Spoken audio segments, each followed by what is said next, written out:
Picture this. You're 8 months pregnant, surrounded by friends and family at your dream baby shower, opening gifts and celebrating the life growing inside you. Then your mother-in-law stands up, taps her champagne glass, and announces to everyone that the baby you're carrying isn't your husband's child. The room goes silent, your husband's face turns white, and 3 weeks later, when the paternity test results come back, your entire world gets flipped upside down in a way no one saw coming. I'd love to know which corner of the globe you're watching from. And if this story speaks to you, make sure to subscribe. Tomorrow's video is one you absolutely can't miss. Diana Martinez had always been a planner. From color-coordinated calendars to meticulously organized closets, she approached life with the kind of precision that made her colleagues at the marketing firm both admire and slightly fear her attention to detail. So when she and her husband Jake decided to start a family after 3 years of marriage, Diana threw herself into pregnancy planning with the same methodical intensity she brought to everything else. The baby shower had been planned for months. Diana had chosen the venue, the elegant ballroom at the Riverside Country Club in their suburban Atlanta neighborhood, back in her second trimester. The theme was Twinkle Twinkle Little Star, with soft yellows and whites, since they decided to keep the baby's gender a surprise. She'd spent weeks crafting the perfect guest list, balancing Jake's large extended family with her own smaller circle of relatives and their mutual friends from college and work. At 32, Diana had built what she considered a picture-perfect life.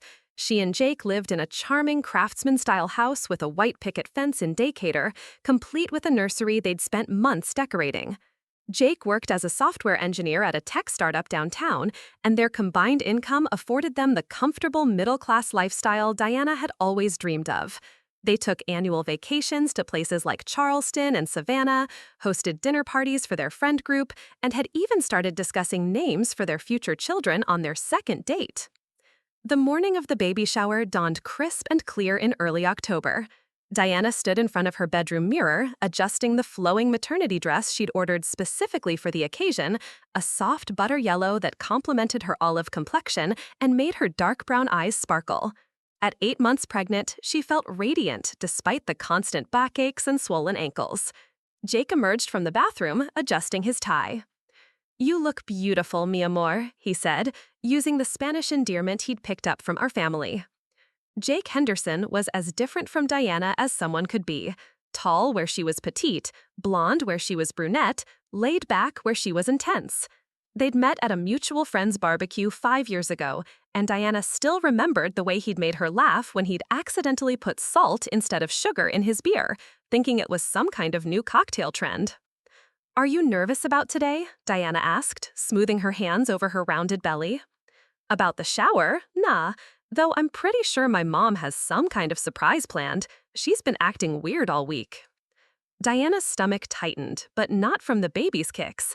Margaret Hedison, had never quite warmed to her, despite Diana's countless attempts to build a relationship with her mother-in-law over the years.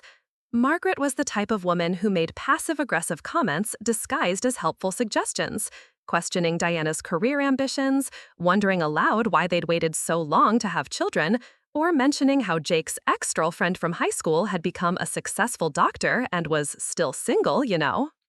The tension had escalated during Diana's pregnancy. Margaret had strong opinions about everything, from Diana's choice to continue working until her due date to the name they'd chosen if the baby was a boy.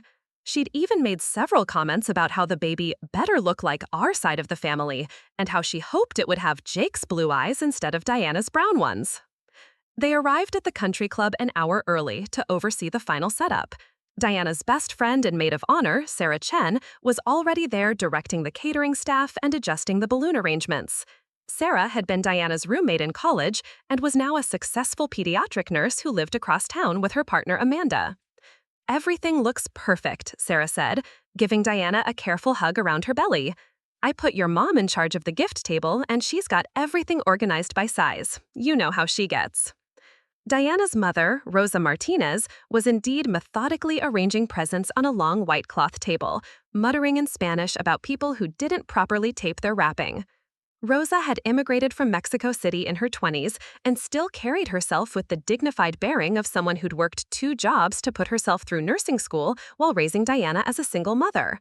She'd initially been skeptical of Jake, worried that her daughter was settling for someone who couldn't understand their cultural traditions, but he'd won her over by learning to make her famous mole recipe and showing up to every family gathering with a bouquet of flowers. Guests began arriving at 2 o'clock sharp. The country club ballroom filled with the gentle chatter of women in sundresses and cardigans, the soft clink of champagne glasses, and the rustle of wrapping paper. Diana moved through the crowd, accepting congratulations and gentle touches to her belly, feeling genuinely happy for the first time in weeks. Her college sorority sisters had driven down from Athens, bringing stories and inside jokes that made Diana laugh until her sides hurt. Jake's female cousins from his enormous Irish Catholic family filled 3 tables, their children running around the edges of the party in their Sunday best. Even Diana's typically reserved coworkers had shown up, bearing beautifully wrapped gifts and seeming genuinely excited about her impending motherhood. The afternoon progressed exactly as Diana had planned. They played baby shower games, guessing the baby food flavors, measuring Diana's belly with yarn, and creating wishes for the baby on small cards decorated with stars. Diana opened gifts systematically, Sarah carefully recording each present and its giver in a leather-bound notebook for thank you cards later. There were tiny clothes in every color, plush toys, a high-end stroller from Jake's parents, and a handmade wooden crib mobile from Diana's artistic cousin in California. Margaret Henderson had been unusually quiet during the first half of the party, nursing a single glass of champagne and making polite conversation with Diana's relatives. She wore a navy blue dress that looked expensive but severe, and her silver hair was pulled back in the tight chignon she favored for formal occasions. At 68, Margaret maintained the ramrod posture of someone who'd spent 40 years teaching high school English before retirement, and she had a way of making even casual conversations feel like pop quizzes. As the gift opening wound down and guests began helping themselves to the elaborate dessert table Diana had ordered from Atlanta's premier bakery, Margaret suddenly stood up at her table near the front of the room. She picked up her champagne flute and tapped it with her wedding ring, the sharp ting-ting-ting cutting through the ambient conversation like a knife.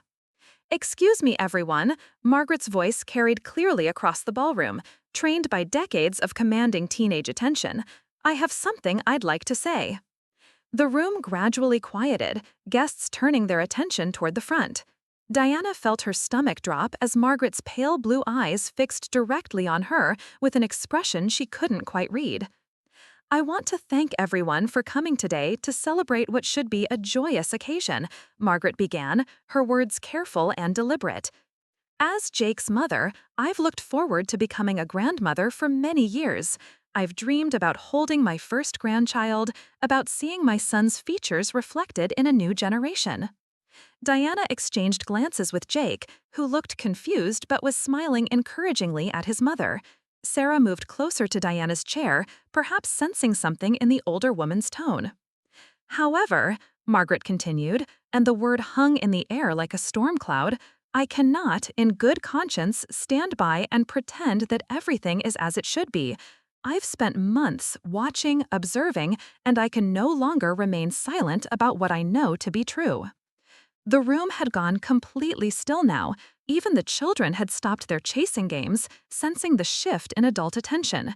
Diana's heart was pounding so hard she could hear it in her ears. Margaret's voice rose slightly, projecting to every corner of the ballroom. "This baby that Diana is carrying is not my son's child." The silence that followed was deafening. Diana felt as though the floor had dropped out from under her chair. She heard someone's sharp intake of breath, possibly her mother's, and saw Jake's face drain of all color as he stared at his mother in apparent shock. "Mom, what are you talking about?" Jake's voice cracked slightly, sounding younger than his 34 years. Margaret's gaze never wavered from Diana's face.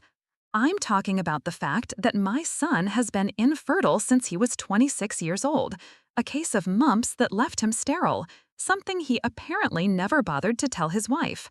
So either we're witnessing a medical miracle, or Diana has some explaining to do about who the real father of that baby is." The ballroom erupted. Diana heard her mother's voice calling her name in Spanish, Sarah's sharp "what the hell," and the confused murmur of dozens of voices trying to process what they just heard. Someone dropped a glass, the crash punctuating the chaos. Diana couldn't move. She sat frozen in her chair, one hand instinctively protecting her belly, staring at Jake, whose face had gone from white to a sickly green color. His mouth was opening and closing, like he was trying to speak, but no words were coming out. "Jake," Diana whispered, but her voice was lost in the commotion around them. Margaret remained standing, her champagne glass still raised, watching the destruction she'd just unleashed with what looked like satisfaction. "I thought everyone should know the truth before we all pretend to celebrate a lie." Sarah was at Diana's side now, her arm around her shoulders. "Diana, we need to get you out of here. This is insane." But Diana couldn't process Sarah's words. She was staring at her husband, searching his face for some sign that this was all a terrible mistake, some misunderstanding that could be cleared up with a few words. Instead, she saw something that made her blood run cold. Not confusion or outrage at his mother's accusation, but guilt. "Jake," she said again, louder this time, her voice cutting through the noise. "Tell them she's wrong. Tell everyone your mother is wrong." Jake's eyes met hers for just a moment before he looked away, and in that split second, Diana saw everything she needed to know. The room might have been in chaos around them, but between her and her husband, there was perfect, devastating clarity. He knew. Whatever his mother had just revealed, Jake had known all along. A lot of love and effort went into bringing this story to life. If you're enjoying it, we'd be so grateful if you'd subscribe to our channel. Now, back to where we left off. The realization hit Diana like a physical blow. She gripped the arms of her chair, fighting a wave of nausea that had nothing to do with pregnancy. 8 months. She'd been carrying this baby for 8 months, planning their future, decorating the nursery, imagining their child's face. And Jake had known the entire time that he couldn't be the father. "Ladies and gentlemen," Margaret's voice cut through the chaos again, "I think this party is over." Diana watched through a haze as guests began gathering their purses and wraps, most looking deeply uncomfortable, others whispering urgently to each other. A few of Diana's closer friends lingered, clearly wanting to help but unsure what to do. Her mother was pushing through the crowd toward her, her face a mask of protective fury. But Diana barely registered any of it. All she could see was Jake, still standing there in his carefully chosen shirt and tie, looking like he wanted to disappear into the floor. The man she'd built her entire adult life around, the father she'd believed her child would have, had been lying to her for months. As the ballroom slowly emptied around them, Diana finally found her voice. "How long have you known?" Jake's shoulders sagged as if Diana's question had physically struck him. The last few stragglers were filing out of the ballroom, leaving only immediate family and Sarah, who had positioned herself protectively beside Diana's chair. Margaret had finally set down her champagne glass and was gathering her purse with deliberate slowness, clearly in no hurry to leave the scene of her dramatic revelation. "Jake, answer me." Diana's voice was steadier now, though her hands were shaken. "How long have you known you were infertile?" His shoulders sagged as if Diana's question had physically struck him. The last few stragglers were filing out of the ballroom, leaving only immediate family and Sarah, who had positioned herself protectively beside Diana's chair. Margaret had finally set down her champagne glass and was gathering her purse with deliberate slowness, clearly in no hurry to weave the scene of her dramatic revelation. "Jake, answer me." Diana's voice was steadier now, though her hands were shaking. "How long have you known you were infertile?" He ran his hands through his sandy hair, a nervous habit Diana had found endearing for 5 years, but now seemed infuriating. "Since I was 28. I found out during a routine physical when I mentioned we'd been trying for a while with my ex-girlfriend Rebecca. The doctor ran some tests." That was 6 years ago. Diana's voice was barely a whisper. "You knew for 6 years and you never told me?" Rosa Martinez had reached them now, her face flushed with anger. "Jake Henderson, you explain yourself right now. How could you let my daughter go through this pregnancy thinking—" "Mrs. Martinez, I can explain," Jake started, but Rosa cut him off with a sharp gesture. "No, you don't talk to me, you talk to her." She pointed at Diana, then turned to Margaret, who was still lingering nearby. "And you, what kind of woman does this to another woman at her baby shower? You should be ashamed." Margaret's chin lifted defiantly. "I'm protecting my son. Someone had to tell the truth." "Your truth could have been told privately," Sarah interjected, her voice tight with controlled fury.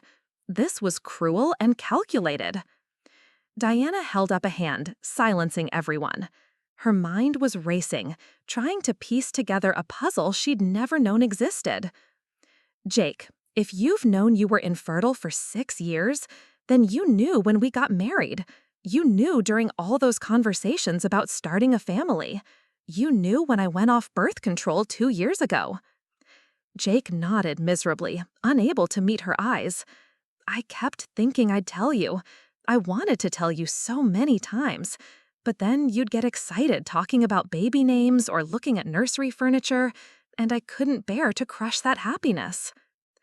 So instead, you let me go through fertility treatments thinking it was my fault when I wasn't getting pregnant fast enough?"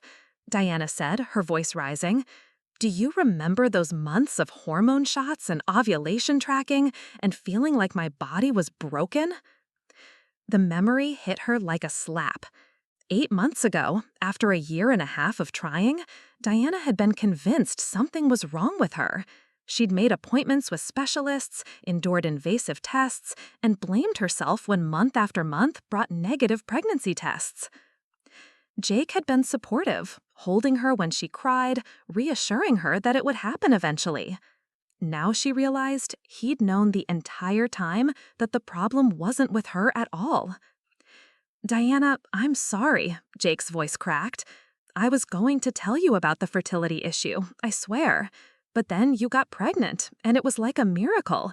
I thought maybe the doctors were wrong, maybe—" Wait, Diana's world tilted again. "You thought this was your baby?" Jake's face reddened. "At first, yes. I know it sounds stupid, but I'd read about rare cases where men with very low sperm counts could still father children. I convinced myself that's what happened." "But then?" Diana prompted, though she was beginning to dread the answer. "About 4 months ago, I went to a different doctor, got retested." Jake's voice dropped to barely audible. The results were the same. 0 sperm count, complete sterility. Diana felt like she was falling through space. 4 months ago? You've known for certain for 4 months that this baby wasn't yours, and you said nothing? Sarah's hand tightened on Diana's shoulder. "Diana, maybe we should go home. You don't need this stress right now." But Diana couldn't leave. She needed answers. 8 months of her life suddenly made no sense, and she needed to understand how this had happened. "If you knew the baby wasn't yours, why did you stay? Why didn't you confront me?" Jake finally looked at her directly, and she saw tears in his blue eyes. "Because I love you. Because I couldn't bear the thought of losing you. I figured maybe it was a one-time mistake, something you regretted.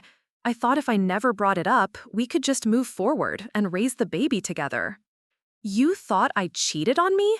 Diana said, the words feeling foreign in her mouth. "I didn't know what to think," Jake admitted.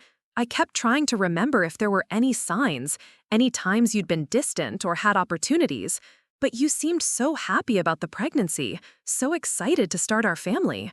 I convinced myself that whatever happened, it didn't matter, because you chose to stay with me." "You thought I cheated on you?" Diana said, the words feeling foreign in her mouth. "I didn't know what to think," Jake admitted.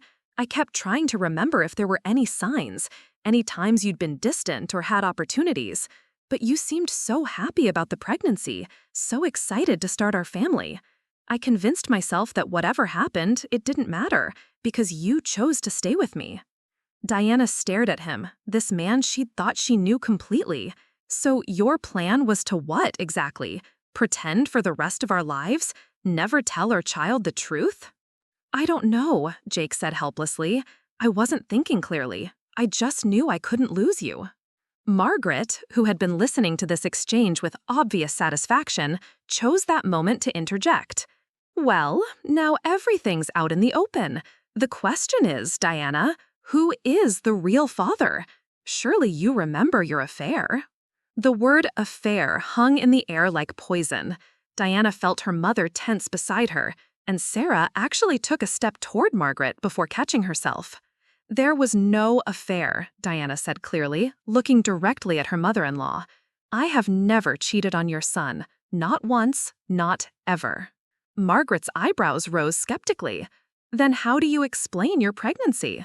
I can't, Diana admitted, and the honesty of it surprised even her. I have no idea how this happened. The admission created a new kind of silence. Jake looked confused, Margaret appeared triumphant, but puzzled, and Rosa's protective anger shifted to bewilderment. Sarah was the first to speak. Diana, think carefully. Are you absolutely certain there's no possibility? I'm certain, Diana cut her off firmly. I have never been with anyone else since Jake and I got together. Never. Then explain the baby, Margaret demanded. Diana's hand moved protectively over her belly, where she could feel the child stirring, as if responding to the tension in the room. This baby, that had been the center of her world for 8 months, the source of so much joy and anticipation, had suddenly become a mystery she couldn't solve. I can't explain it, she repeated, but I know I didn't cheat. Jake was staring at her now with an expression she couldn't read. Diana, I want to believe you, but what? You think I'm lying? You think I've been carrying on some secret relationship for the past year while planning our future together? When would I have had time for an affair, Jake? We work in the same building, we come home to the same house every night, and we spend our weekends together. Diana's voice was rising again, and she could feel her blood pressure spiking in a way that made her dizzy. Sarah noticed immediately. Okay, everyone needs to calm down. Diana's blood pressure can't handle this stress. We're going home right now. No, Diana said firmly. We're settling this today. I'm tired of secrets and accusations. She turned to Margaret. You've known about Jake's condition for years, haven't you? Margaret nodded. He told me after the diagnosis. I advised him to be honest with any serious partner about his limitations. But you never liked me, Diana continued. You never thought I was good enough for your son. So when I got pregnant, you saw your chance to prove I was exactly the kind of person you always suspected I was. I saw a chance to protect Jake from a woman who was clearly using him, Margaret replied coldly. Diana laughed, but there was no humor in it. Using him for what? We both have careers. We both contribute to our household. What exactly am I supposed to be using him for? Financial security, social status, a father for your bastard child. Rosa stepped forward, her voice deadly quiet. You will not speak about my grandchild that way. Your grandchild? Margaret's voice dripped with condescension. Mrs. Martinez, surely even you can see. What I see, Rosa interrupted, is a bitter woman who just destroyed her own son's marriage for the sake of being right. You want to know what I think happened here? I think Diana is telling the truth about not having an affair, and I think your son is telling the truth about being infertile, which means this baby is a miracle, not a scandal.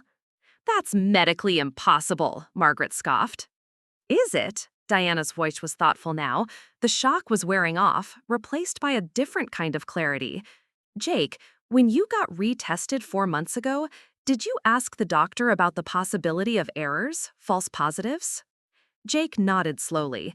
He said the original test was definitely accurate, but he also said— He paused, looking uncomfortable.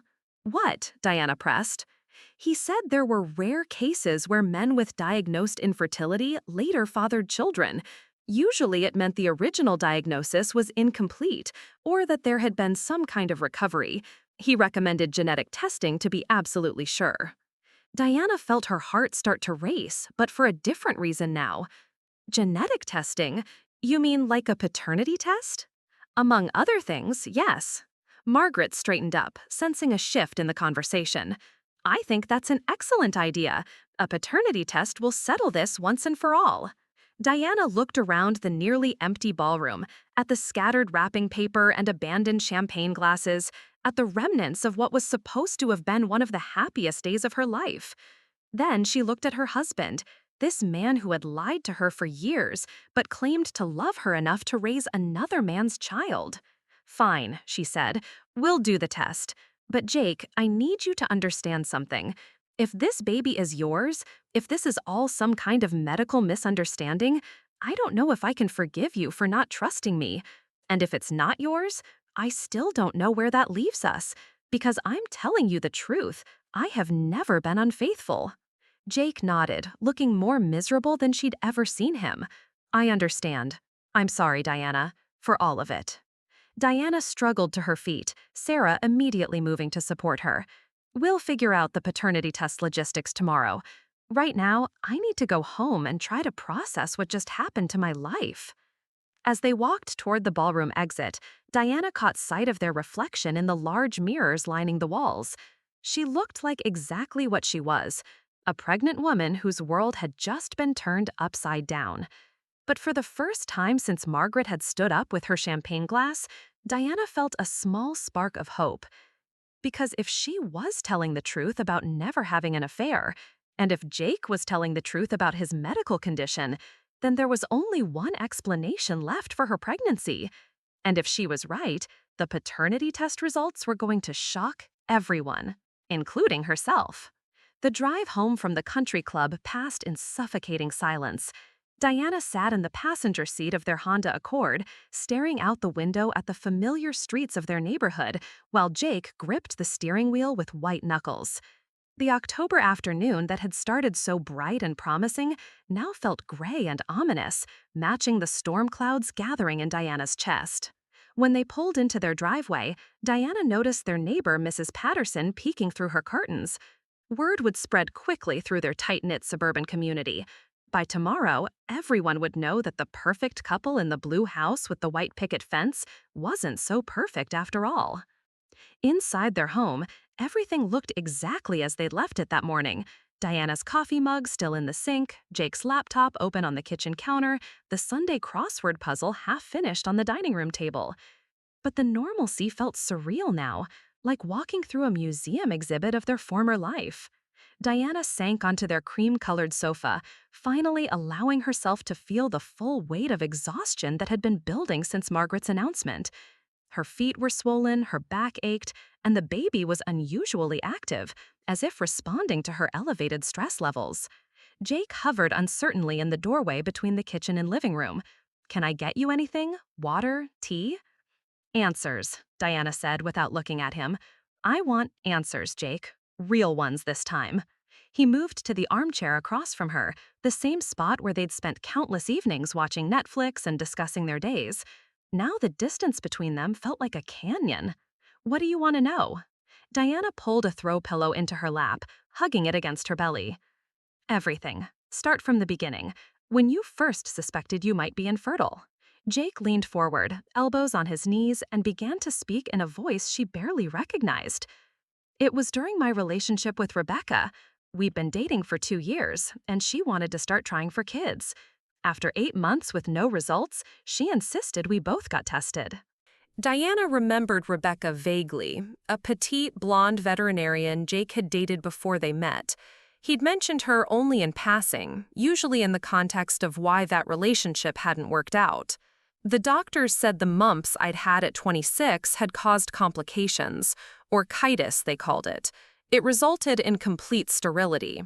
Jake's voice was clinical now, as if reciting medical facts made them easier to bear. Rebecca couldn't handle it. She said she'd always dreamed of having biological children, and she couldn't imagine a future without that possibility. "So she left you," Diana said quietly. "She left me, and I understood why. I was devastated, not just about losing her, but about losing the future I'd always imagined. I went through this period of thinking I'd never be able to give a woman what she really wanted.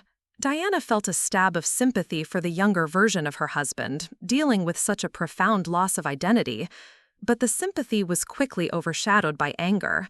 Why didn't you tell me this when we started getting serious? Jake ran his hands through his hair again. At first, I didn't think we'd last long enough for it to matter.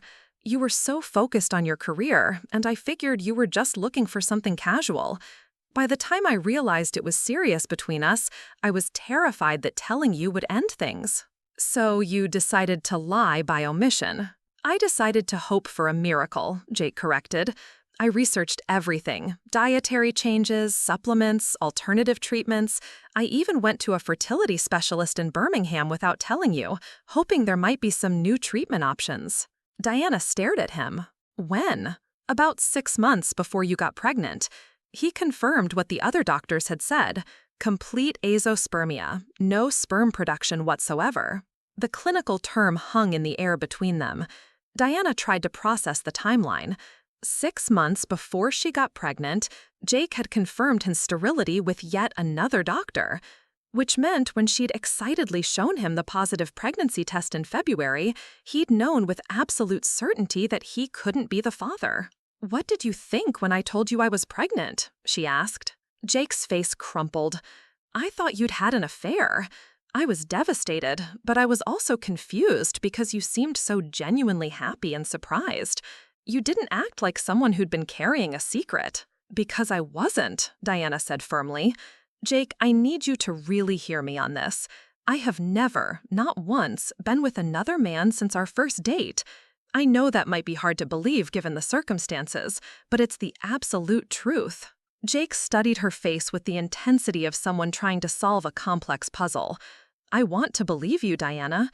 God knows I've spent the last 8 months trying to convince myself that maybe there was some medical explanation I didn't understand." "What kind of medical explanation?" "I don't know. Stored sperm from before the mumps? Somehow. A misdiagnosis? Divine intervention?" He laughed bitterly. "I was grasping at straws, because the alternative was accepting that my wife had cheated on me." Diana shifted uncomfortably on the sofa. The baby was pressing against her ribs now, making it difficult to breathe deeply. "Jake, I need to ask you something, and I need you to be completely honest. Have you ever, even once, considered the possibility that you might not actually be infertile?" Jake shook his head. 3 different doctors, Diana. Multiple tests. The diagnosis is ironclad. But medical errors happen. Tests get mixed up. Samples get contaminated. What if? What if what? What if we're dealing with the most unlikely medical error in history, coincidentally timed with your pregnancy? Jake's voice had an edge to it now. "Diana, I know you want there to be some innocent explanation, but we need to face reality here." Diana felt her own anger flaring. "My reality is that I know I didn't cheat. Your reality is that you believe you're infertile. One of those realities is wrong, and we won't know which one until we get that paternity test." They sat in silence for several minutes, each lost in their own thoughts. Finally, Diana spoke again. "I called Dr. Patterson's office while you were putting the car away. They can do the test tomorrow if we come in first." Jake nodded. "Non-invasive prenatal paternity testing. They'll just need blood samples from both of us. You've researched it." I've researched everything, Diana. I've spent the last 4 months becoming an expert in paternity testing, genetic anomalies, and fertility miracles. I've read medical journals until my eyes burned, hoping to find some explanation that would let me keep my wife and my sanity. Diana felt tears stinging her eyes for the first time since leaving the country club. Despite everything, despite the lies and the public humiliation, she could hear the genuine anguish in Jake's voice. This situation had been destroying him just as much as it was destroying her. "Jake, what happens if the test says you're not the father?" He was quiet for a long time before answering. "I don't know. I honestly don't know if I could stay married to someone who cheated on me, even if I love her." "And what happens if the test says you are the father?" Then I spend the rest of my life trying to figure out how to make up for not trusting you, and probably dealing with the fact that 3 different doctors were completely wrong about my medical condition. Diana struggled to her feet, needing to move despite her exhaustion. She walked to the large window overlooking their backyard, where they'd planned to install a swing set once the baby was old enough. The nursery upstairs was complete, waiting for an occupant whose parentage was now in question. Everything they'd built together felt fragile suddenly, like a house of cards waiting for the next strong wind. "There's something else we need to discuss," she said, without turning around. "Your mother." Jake's sigh was audible across the room. "I'm so sorry about today. I had no idea she was planning to do that." "Did you tell her about your infertility diagnosis?" "Years ago, yes. Right after Rebecca and I broke up. I was a mess, and I needed someone to talk to." "And did you tell her about my pregnancy?" "Of course. She's going to be the baby's grandmother." Jake paused. "Or so I thought at the time." Diana turned to face him. "Jake, your mother didn't just spontaneously decide to destroy our baby shower today. She's been planning this. The timing, the public setting, the dramatic speech, this was calculated to cause maximum damage." "I know she doesn't like you very much," Jake said carefully. "She hates me. She's hated me since the day we met, and she's been waiting 5 years for the perfect opportunity to prove I'm not good enough for her son. Today, she thought she found it." Jake looked uncomfortable. "She's protective, sometimes overly so. She's vindictive, and now she's gotten exactly what she wanted. Our marriage is in crisis, I've been publicly humiliated, and she gets to play the role of the concerned mother who was just trying to protect her son from his terrible wife." "Diana, that's not fair." "Isn't it?" Diana's voice rose. "Jake, she stood up in front of 60 people and accused me of adultery. She called my baby a bastard. She didn't pull you aside privately or suggest we get testing done quietly. She chose the most public, humiliating way possible to air your family's dirty laundry." Jake was silent, and Diana could see the conflict playing out on his face. His mother had raised him as a single parent after his father died when Jake was 12. Margaret had worked 2 jobs to put him through college, and their relationship had always been intensely close. But even Jake couldn't deny the cruelty of what she'd done today. "What do you want me to do?" he asked finally. "I want you to choose," Diana said simply. "Tomorrow, we'll get the paternity test, and in a few days, we'll have our answer. But regardless of what those results say, you need to decide whether you're going to be married to me or to your mother. Because I won't spend the rest of my life being sabotaged by a woman who thinks I'm not worthy of her precious son." The baby chose that moment to deliver a particularly sharp kick to Diana's ribs, making her gasp and grab the window frame for support. Jake was on his feet immediately, moving toward her with concern, but she held up a hand to stop him. "I'm fine. The baby's just active today." She rubbed her side ruefully. "At least one of us knows what they want." As if responding to her words, the baby kicked again, more gently this time. Diana placed both hands over her belly, feeling the solid reality of the child she'd been carrying for 8 months. This baby who had been planned and wanted and loved from the moment she'd seen those 2 pink lines on the pregnancy test. Tomorrow, they will find out the biological truth. But tonight, Diana realized she needed to figure out what she wanted that truth to be. Diana barely slept that night. Every time she closed her eyes, she saw Margaret's triumphant face or heard the sharp intake of breath from the baby shower guests. Jake had retreated to their home office after dinner, claiming he needed to catch up on work emails, but Diana could hear him pacing and making quiet phone calls. She suspected he was talking to his mother, though she didn't have the energy to confront him about it. The next morning dawned gray and drizzly, matching Diana's mood as she dressed for their appointment at Dr. Patterson's office. She chose a simple navy dress and cardigan, wanting to look composed despite feeling like her world was unraveling. Jake appeared in the kitchen as she was forcing down a piece of toast, his eyes red-rimmed with exhaustion. "Ready?" he asked, jingling his car keys. Diana nodded, not trusting her voice.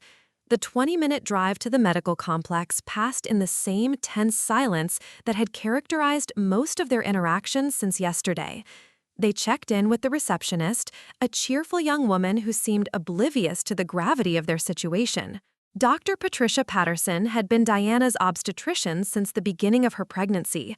A no-nonsense woman in her 50s, with graying hair and kind eyes, she'd guided Diana through every milestone with professional warmth. Today, however, her usual smile was replaced with a concerned frown as she ushered them into her office. "Diana, Jake, I have to say I was surprised when you called yesterday requesting immediate paternity testing. Is everything all right?" Diana exchanged a glance with Jake, then launched into an abbreviated version of Saturday's events. Dr. Patterson listened without interruption, her expression growing more troubled with each detail. "I see," she said finally. "Jake, when were you diagnosed with infertility?" "6 years ago. I've been tested by 3 different specialists over the years. The diagnosis has been consistent: complete azospermia due to post-infectious orchidis from mumps." Dr. Patterson made notes in Diana's file. "And Diana, you're certain about the timeline of conception? Based on my last menstrual period and the ultrasounds, conception would have occurred in early February. Jake and I were together the entire time. We didn't travel separately, we both worked normal schedules, and we were actively trying to conceive." Diana's voice was steady, but her hands were trembling slightly. "Have you ever had any fertility testing done, Diana?" "No, we'd only been trying for about 18 months when I got pregnant, and my cycles were regular. I assumed if there was a problem, it would resolve itself naturally." Dr. Patterson nodded thoughtfully. "The non-invasive prenatal paternity test is quite accurate, over 99% reliable. We'll draw blood from both of you today, and the results should be available by Thursday. However, I want to prepare you both for the emotional impact of whatever we discover." She leaned forward in her chair, adopting the gentle but direct tone Diana had come to associate with serious medical conversations. "If Jake is confirmed to be infertile and is not the biological father, we'll need to discuss how to proceed with the remainder of your pregnancy. If he is the biological father, despite previous test results, we'll want to understand how that's possible. What are the chances that 3 different doctors could be wrong?" "Extremely low," Dr. Patterson admitted, "but not impossible. Medical testing has improved significantly in recent years, and there are rare conditions that can cause temporary sterility or extremely low sperm counts that might not be detected by older testing methods." The blood draw took only a few minutes. Diana watched the technician fill several vials with her dark red blood, each one potentially holding the answer to the question that was consuming her life. Jake sat rigidly in the chair beside her, his jaw clenched as his own blood was collected. As they left the medical building, Diana's phone buzzed with a text message, then another, and another. Word had clearly spread beyond their immediate circle, and people were reaching out with a mixture of concern, curiosity, and offers of support. Sarah had sent multiple messages. "How are you holding up? Call me when you're ready to talk. I'm here for whatever you need." Diana's cousin in California had texted, "Mom told me what happened. I'm so sorry. Want me to fly out?" Even her boss had reached out. "Take all the time you need. Don't worry about the Henderson account presentation." The Henderson account. Diana realized with a sick feeling that she'd been scheduled to present marketing materials to a major client on Thursday, the same day their paternity results would be ready. The irony wasn't lost on her that the client's name was Henderson, same as her husband's. "We should talk about what happens next," Jake said as they sat in the parking lot. "You mean after we get the results?" "I mean now, today. Diana, people are going to be asking questions. Our friends, our coworkers, our neighbors. We need to decide what we're going to tell them." Diana hadn't considered this practical aspect of their crisis. Their personal drama was now public knowledge among everyone who'd been at the baby shower, and those people will inevitably tell others. Sarah had sent multiple messages. "How are you holding up? Call me when you're ready to talk. I'm here for whatever you need." Diana's cousin in California had texted, "Mom told me what happened. I'm so sorry. Want me to fly out?" Even her boss had reached out. "Take all the time you need. Don't worry about the Henderson account presentation." The Henderson account? Diana realized with a sick feeling that she'd been scheduled to present marketing materials to a major client on Thursday, the same day their paternity results would be ready. "We should talk about what happens next," Jake said as they sat in the parking lot. "You mean after we get the results?" "I mean now, today. Diana, people are going to be asking questions. Our friends, our coworkers, our neighbors. We need to decide what we're going to tell them." Diana hadn't considered this practical aspect of their crisis. Their personal drama was now public knowledge among everyone who'd been at the baby shower, and those people will inevitably tell others. By the end of the week, their private life would be the subject of gossip throughout their social and professional circles. "What do you want to tell people?" she asked. "The truth, that we're waiting for test results and we'll have more information soon. The truth is that your mother publicly accused me of adultery based on your medical condition that you never told me about," Diana said sharply. "Are you comfortable with people knowing that part of the truth?" Jake flinched. "That's not what I meant." "Then what did you mean? Because I'm not interested in protecting anyone's reputation at this point, especially not your mother's." They drove home in renewed silence, but this time it felt different, less shocked, more resigned. Diana spent the afternoon fielding phone calls and text messages while Jake disappeared into his home office again. Her mother called 3 times, each conversation a mixture of concern for Diana's health and barely contained rage at the Henderson family. "Mija, you don't need this stress right now," Rosa said during their third call. "Come stay with me until the baby comes. You can have your old room back." "Mama, I can't run away from this. I need to see it through." "You're not running away. You're protecting yourself and your baby from people who don't deserve your consideration." Diana appreciated her mother's fierce protectiveness, but she knew hiding wouldn't solve anything. She needed answers, and she needed to understand how her marriage had become built on such a fundamental deception. That evening, Jake emerged from his office looking haggard. "I've been thinking about what you said yesterday, about choosing between you and my mother." Diana looked up from the pregnancy book she'd been trying to read, though the words had been swimming meaninglessly on the page. "And? I called her today, told her that what she did was unacceptable and that she needs to apologize to you." "What did she say?" Jake's expression darkened. "She said she was protecting our family from a woman who was obviously manipulating me. She said she didn't regret exposing the truth, and she wouldn't apologize for caring about her son's well-being." Diana felt a familiar surge of anger, but this time it was mixed with something else: relief. Margaret's refusal to show even basic remorse made Diana's position clearer. So she's doubling down.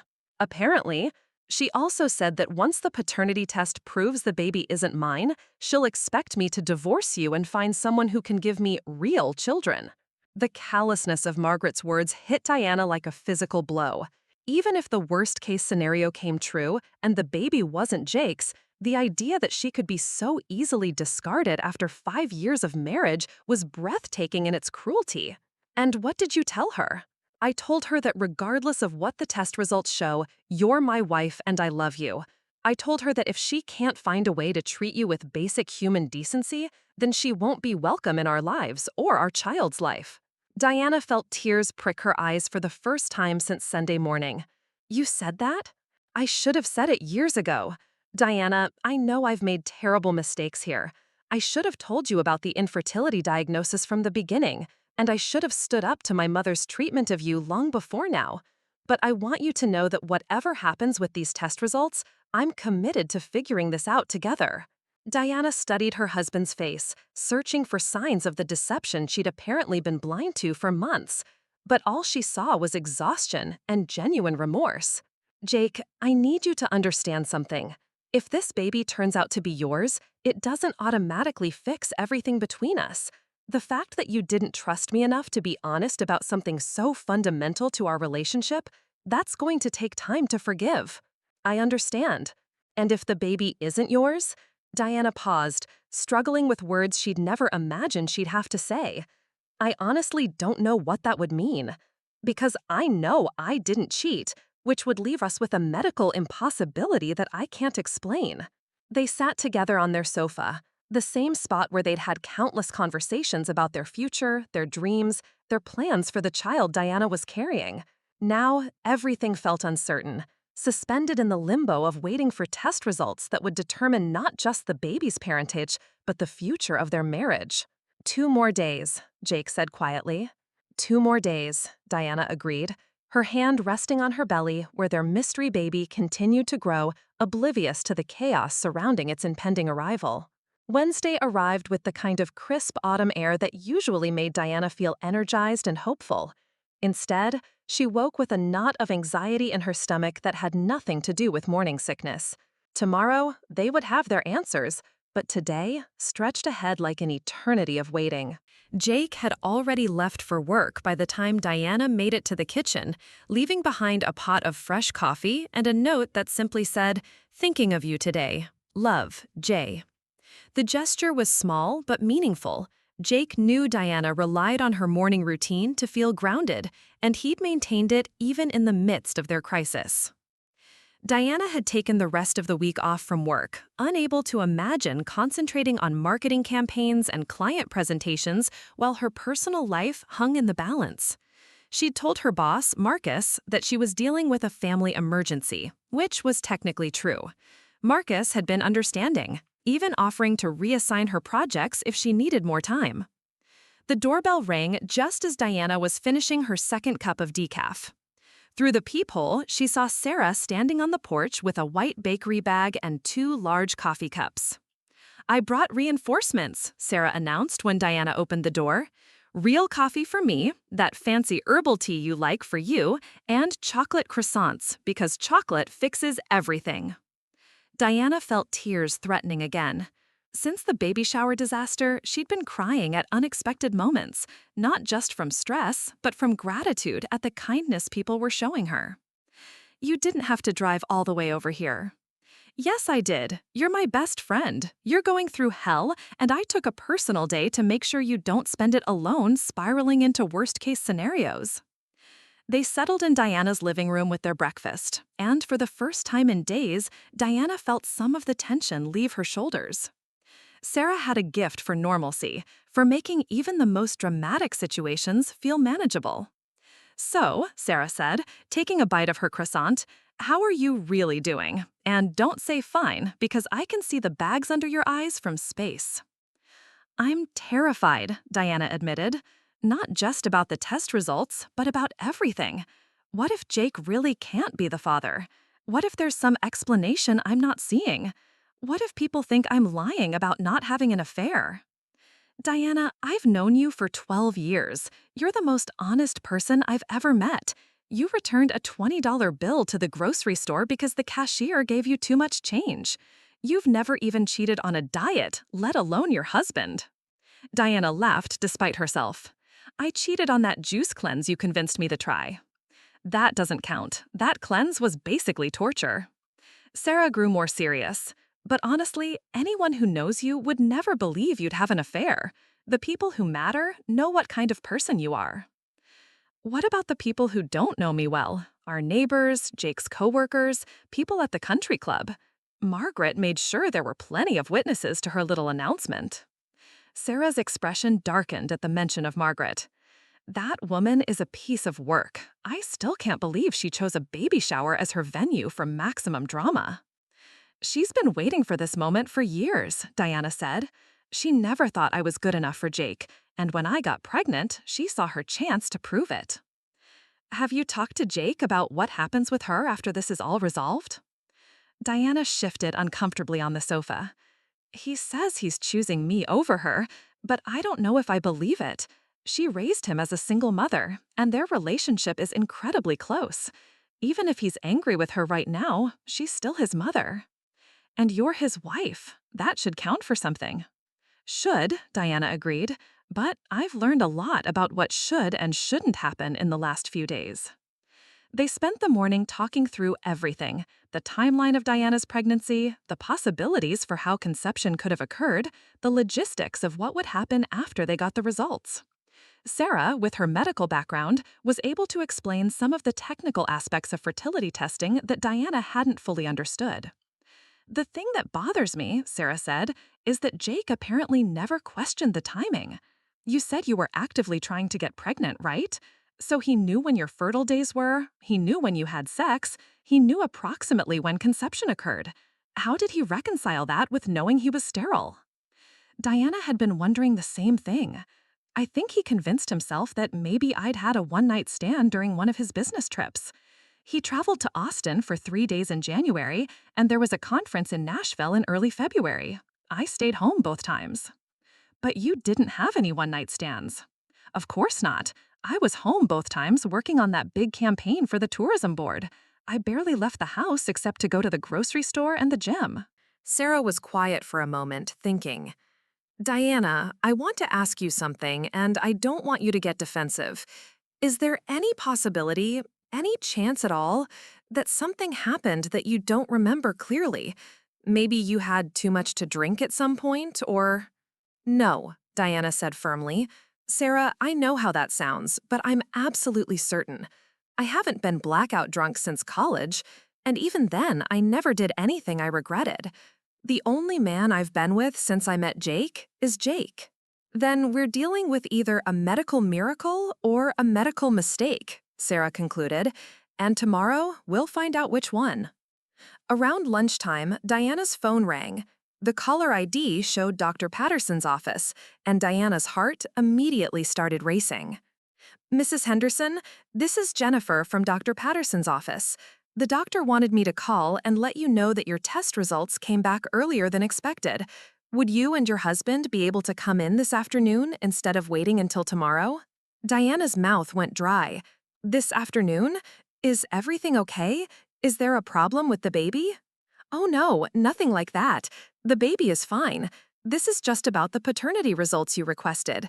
We had a cancellation, so Dr. Patterson has time to meet with you both at 3 o'clock if you're available. Diana looked at the clock. It was just past noon. In 3 hours, she would know the truth about her child's parentage. Yes, we'll be there. After hanging up, Diana immediately called Jake at work. His assistant put her straight through, which meant he'd left instructions that Diana's calls were to be prioritized. The results are in, she said without preamble. We can get them at 3 o'clock. There was silence on the other end of the line for several seconds. Today? Today. Can you get away from work? Yes, absolutely. Diana, are you okay? You sound like you're hyperventilating. Diana realized she was indeed breathing too quickly. Sarah noticed too, and moved to sit beside her on the sofa, placing a steadying hand on her back. I'm scared, Jake. I'm scared of what we're going to find out, and I'm scared of what it means for us either way. We'll get through this, Jake said, his voice gentle. Whatever the results say, we'll figure it out together. I'll pick you up at 2:30, okay? After Diana hung up, Sarah made her another cup of tea and insisted she eat something more substantial than a chocolate croissant. You need to keep your strength up. Whatever happens this afternoon, you're going to need all your energy. Diana tried to eat the sandwich Sarah made, but everything tasted like cardboard. Her mind was racing through every possible scenario. If Jake was the father, it would mean either a medical miracle or that multiple doctors had been wrong about his condition. If he wasn't the father, it would mean what? That she was lying about not having an affair? That there was some other explanation she couldn't fathom? What if the test is wrong? Diana asked suddenly. What if it gives us a false result? The test Dr. Patterson ordered is extremely accurate, but if there's any doubt, they can run additional tests after the baby is born for absolute confirmation. Diana placed her hands on her belly, feeling the familiar flutter of movement that had become such a source of comfort over the past months. This baby, regardless of its parentage, had been wanted and loved and celebrated. It had been the center of her dreams about the future, the reason she'd spent months preparing a nursery and reading parenting books and imagining what kind of mother she would be. I need to prepare myself for the possibility that this changes everything, Diana said quietly. Or maybe, Sarah said, you need to prepare yourself for the possibility that this changes nothing at all. Maybe Jake is the father. Maybe there was some kind of medical error, and maybe your marriage can recover from the trust issues and move forward stronger than before. Diana wanted to believe that.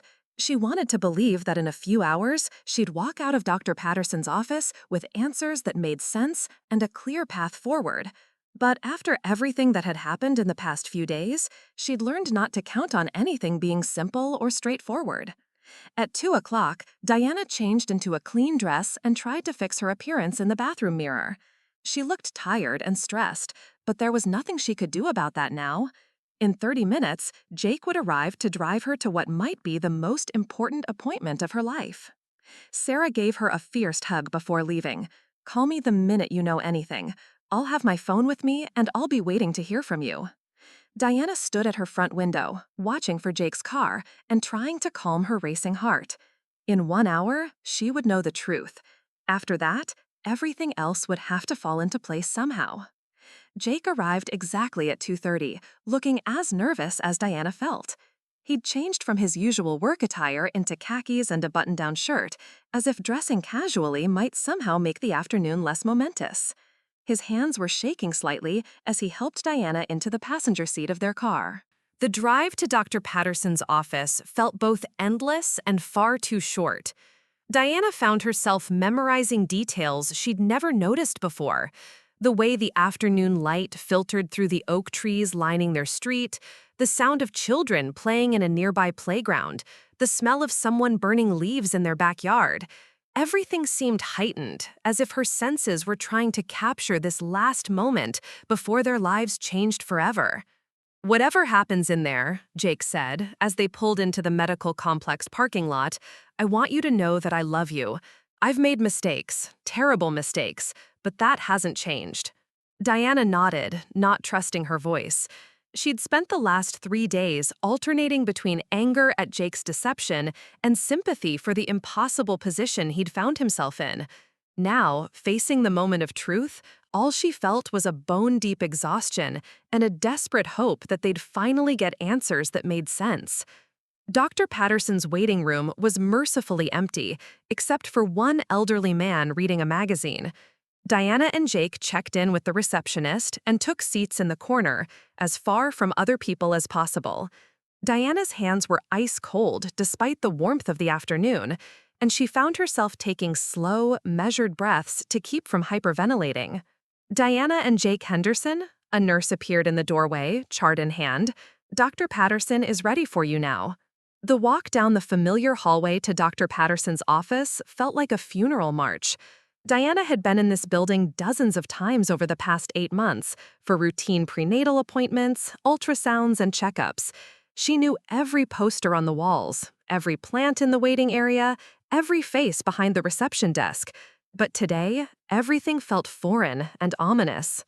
Dr. Patterson was waiting for them in her office rather than an examination room, which somehow made the meeting feel more formal. She gestured for them to sit in the 2 chairs facing her desk, then pulled Diana's thick medical file toward her. "I want to start by saying that both of you handled a very difficult situation with grace," Dr. Patterson began. "I know the circumstances that led to this testing were challenging, and I appreciate your trust in allowing me to help you navigate this." Diana felt her palms sweating. "Can you just tell us the results, please?" Dr. Patterson nodded understandingly. "Of course. I have the paternity test results right here." She pulled a single sheet of paper from Diana's file and placed it on the desk between them. "Jake Henderson is confirmed to be the biological father of the baby Diana is carrying. The probability of paternity is 99.97%. The words hung in the air like a thunderclap. Diana stared at the paper, trying to process what she'd just heard. Jake was the father. After everything they'd been through, after all the accusations and doubts and public humiliation, the baby was his. Jake made a sound that was part gasp, part sob. That's impossible. 3 different doctors told me I was completely sterile." "That's what I wanted to discuss with you," Dr. Patterson said gently. "Jake, I'd like to recommend that you undergo some additional testing with a fertility specialist I work with. Based on these results, there are several possibilities we need to explore." Diana finally found her voice. "What kind of possibilities?" "The most likely explanation is that Jake's original diagnosis was either incomplete or has changed over time. Some forms of male infertility can be temporary or partial rather than absolute. It's also possible that the original tests were somehow inaccurate or that samples were mixed up, though that would be extremely rare. Jake was staring at the test results as if they might change if he looked at them hard enough. But I was retested just last year. The doctor said there was no sperm production at all. Which brings us to another possibility, Dr. Patterson continued. Some men with severely compromised fertility can still occasionally produce viable sperm in quantities too small to detect in standard testing. It would make natural conception extremely unlikely, but not impossible. Diana felt a strange mixture of relief and confusion washing over her. The baby was Jake's, she hadn't had an affair, she wasn't lying, and their child would grow up knowing its true parentage. But the medical mystery remained unsolved. So, what does this mean for us going forward? Diana asked. For your pregnancy, absolutely nothing changes. You're healthy, the baby is developing normally, and you're still on track for a delivery in early December. For Jake's fertility status, I'd recommend comprehensive testing with a reproductive endocrinologist to understand what's actually happening with his condition. Jake leaned back in his chair, running his hands through his hair. I don't understand any of this. How do I tell my mother that she was wrong? How do I explain to everyone at the baby shower that I accused my wife of adultery based on a medical diagnosis that was apparently incorrect? That's something you'll need to work out together, Dr. Patterson said diplomatically. But I will say this, medical diagnoses, especially regarding fertility, are more complex than most people realize. The human body doesn't always follow textbook patterns. Diana felt the baby move, a strong kick that reminded her of the life growing inside her. This child, who had been at the center of so much drama and doubt, was simply Jake's son or daughter, conceived against impossible odds in a marriage that had survived a crisis that could have destroyed it. Dr. Patterson, Diana said slowly, hypothetically speaking, if Jake's fertility issues are as severe as his previous doctors indicated, what are the chances we could conceive again naturally? Without knowing more about his specific condition, I can't give you definitive odds.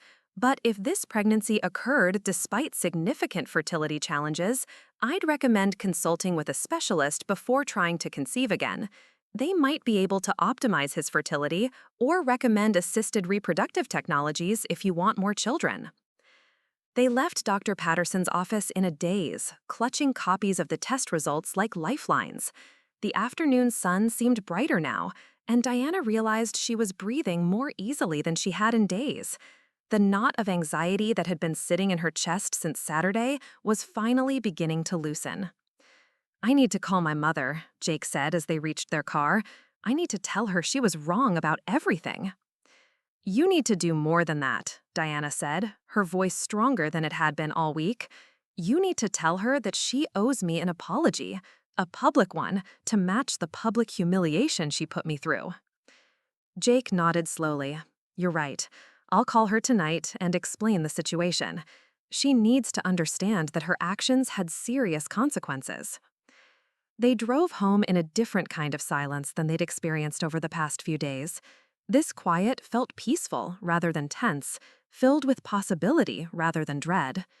Diana found herself thinking about the nursery upstairs, about the baby clothes they'd received at the shower before everything fell apart, about the future they could now plan with certainty.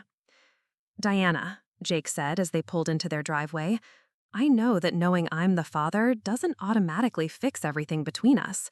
I still lied to you about something fundamental, and I still didn't trust you when I should have. No, it doesn't fix everything, Diana agreed, but it's a start. Jake, we're going to need counseling, both of us, together, because what happened this week showed me that our communication is seriously broken, and we can't raise a child in a marriage built on secrets and assumptions. I'll call tomorrow and find us someone good, Jake promised. Diana, I want to rebuild your trust. I want to be the husband and father you both deserve. As they walked toward their front door, Diana felt the baby kick again, more gently this time. She placed her hand over the spot, marveling at the fact that this little person was indeed half Jake, conceived through what could only be described as a minor miracle. Inside their house, Diana immediately called Sarah while Jake retreated to his office to make the difficult call to his mother. Diana could hear his voice through the closed door, alternately apologetic and firm, as he explained the test results and their implications. "Sarah, it's Jake's baby," Diana said, as soon as her friend answered the phone. "Oh my God, Diana, that's incredible. How do you feel?" Relieved, vindicated, still a little angry, but mostly just relieved. Diana sank onto her sofa, finally allowing herself to relax for the first time in days. The doctors think Jake's fertility diagnosis was either wrong or incomplete. We're going to get more testing done to figure out what's actually going on. And what about Margaret the Destroyer? Diana could hear Jake's voice rising in the next room, though she couldn't make out specific words. Jake's talking to her now. She's going to have to eat a very large helping of crow, and I expect she's not going to like the taste. Tomorrow, Diana realized, she would have to face the aftermath of this week's drama.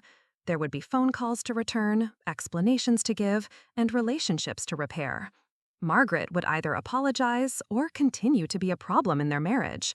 The broader community would form opinions about what had happened and what it meant. But tonight, for the first time since Saturday afternoon, Diana could simply be a pregnant woman preparing to welcome her husband's child into the world. Everything else would have to wait. 3 weeks later, Diana stood in the same country club ballroom where her world had been turned upside down, but this time the atmosphere was completely different.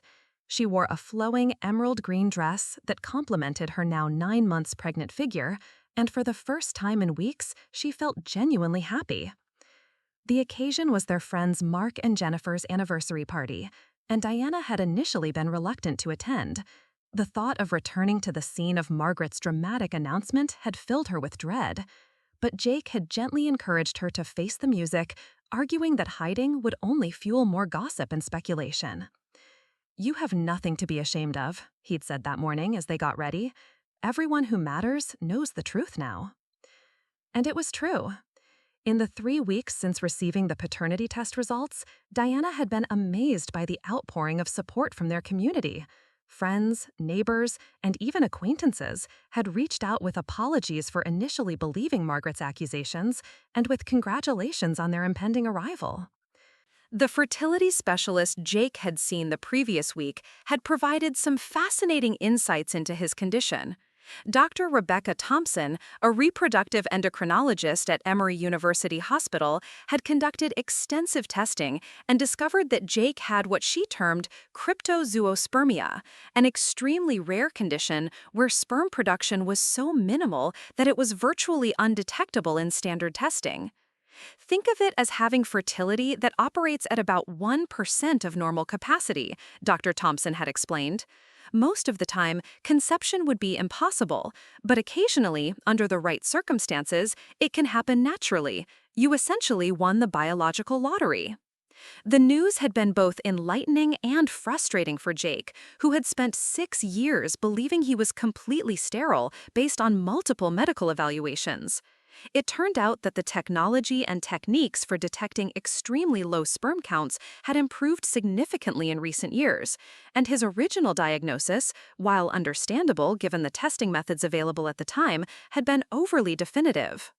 More importantly for their future, Dr. Thompson had been optimistic about their chances of conceiving again, especially with the help of assisted reproductive technologies. "Now that we understand Jake's actual condition, we can work with it," she'd assured them. But the most dramatic development had occurred 5 days after the paternity test results came back, when Margaret Henderson had appeared on Diana and Jake's doorstep unannounced. Diana had answered the door to find her mother-in-law standing on the front porch, looking smaller and older than Diana had ever seen her. Margaret's usual perfect posture was gone, replaced by the slightly hunched shoulders of someone carrying a heavy burden. "Diana," Margaret had said, her voice barely above a whisper, "may I please come in? I owe you an apology." The conversation that followed had been one of the most difficult and ultimately healing experiences of Diana's life. Margaret had broken down completely, admitting that her actions at the baby shower had been driven by years of jealousy and fear rather than concern for Jake's well-being. I was terrified of losing him, Margaret had confessed through tears. After his father died, Jake was all I had. When he met you, I could see how much he loved you, and I was afraid there wouldn't be room for me in his life anymore. When I found out about the pregnancy, I saw it as proof that you were deceiving him, and I thought if I could expose that, he'd realize he needed his mother more than his wife. The apology had been raw and genuine, accompanied by Margaret's commitment to making public amends for her behavior. She'd written personal letters to everyone who had been at the baby shower, explaining the medical circumstances that had led to her mistaken accusations and taking full responsibility for the pain she'd caused. More surprisingly, Margaret had asked if she could attend parenting classes with Diana and Jake, explaining that she wanted to learn how to be a supportive grandmother rather than an interfering mother-in-law. I realize I don't know how to have a healthy relationship with my adult son's family, she admitted. I want to do better, but I need help. Now, 3 weeks later, Margaret was across the ballroom talking quietly with Rosa Martinez, Diana's mother. The sight of the two grandmothers-to-be having what appeared to be a cordial conversation still seemed surreal to Diana, but she was grateful for the progress. Jake appeared at Diana's side with a plate of hors d'oeuvres and a glass of sparkling cider. "How are you feeling? You look tired." Diana accepted the food gratefully. At 36 weeks pregnant, she was perpetually hungry and uncomfortable, but tonight she felt energized by the social interaction and the sense of normalcy returning to their lives. "I'm good. Actually, better than good. I feel like we're finally putting this whole mess behind us." Their friend Sarah approached with her partner Amanda, both women beaming. "Diana, you look absolutely radiant. How much longer now?" 4 weeks, give or take. Dr. Patterson thinks the baby might come a little early based on how I'm carrying. "Have you settled on names yet?" Amanda asked. Diana and Jake exchanged glances. This was something they'd been discussing extensively in recent weeks, particularly in light of everything they'd learned about the circumstances of the baby's conception. "If it's a girl, we're thinking about Hope," Diana said, "and if it's a boy, we like Gabriel." "Hope and Gabriel," Sarah mused. "I love both of those. Very fitting, considering everything you've been through." As the evening progressed, Diana found herself reflecting on the journey that had brought them to this point.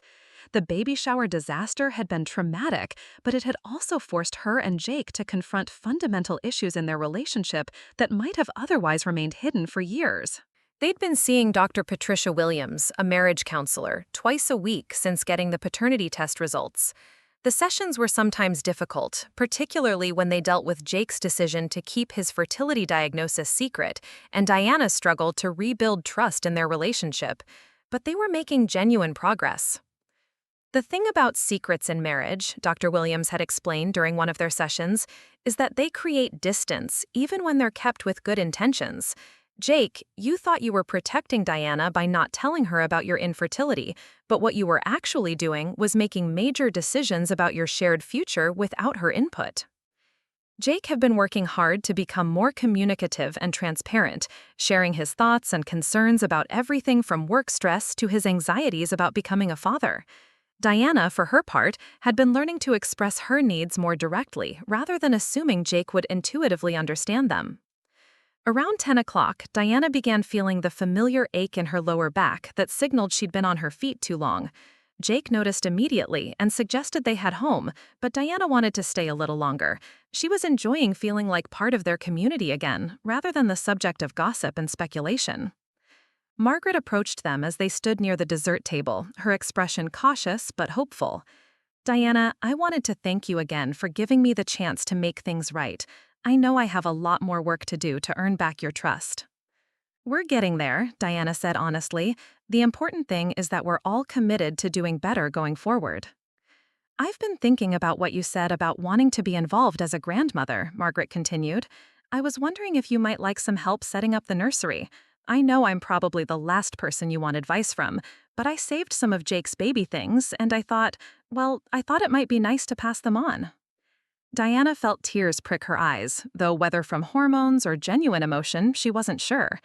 "I'd like that, Margaret. I think Jake would too." As they drove home later that evening, Diana reflected on how dramatically their lives had changed in just a month. The crisis that had nearly destroyed their marriage had ultimately made them stronger, forcing them to build their relationship on a foundation of honesty rather than assumptions. Jake, she said as they pulled into their driveway, do you ever wonder what would have happened if your mother hadn't made that announcement at the baby shower? Jake considered the question as he helped Diana out of the car. You mean, would we have continued as we were, with me keeping the secret about my fertility? Exactly. Would you ever have told me the truth? Jake was quiet until they reached their front door. I'd like to think I would have eventually, but honestly, I'm not sure. I was so afraid of losing you that I might have kept quiet indefinitely. He paused, key in hand. As terrible as that day was, I'm almost grateful it happened. Not the public humiliation part, but the forcing us to confront the truth part. Inside their house, Diana headed straight for the nursery to check on the final preparations. The room was nearly complete now, crib assembled, clothes organized by size, changing table stocked with supplies. Jake had installed blackout curtains the previous weekend, and Diana's mother had contributed a beautiful handmade quilt.